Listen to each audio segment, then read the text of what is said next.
Hello everyone, welcome to DStech. This is one of a series of video that I have posted over the last few days about the similar problems that occur when installing Windows 10 operating system. These problems usually happen when using an SSD on desktop computer. We couldn't create a new partition or locate an existing one. You can see one of the drive that I have selected here. It is my SSD and it has around 225 GB of storage space. I want to use all its space for my Windows 10 operating system. And if it compared to other partition, the SSD has only minimal storage space, but it is more than enough for the operating system and application to work fast and smooth. When I try to select the installation drive, it shows the problem. Typically, any changes to the drive registry or permission data will trigger this kind of issue.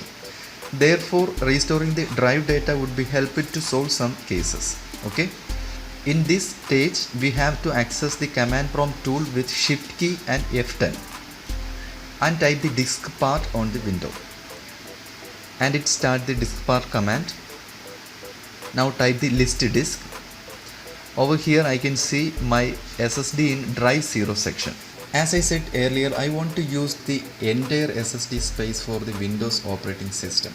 So there is no partitions are assigned for the SSD. So if I use the clean command after mapping the disk 0, it does not affect other disk partitions or any file data. But if you are trying to reset a single partition from a disk, then do not use the clean command at this stage, because it will format entire disk. All files and data will be lost.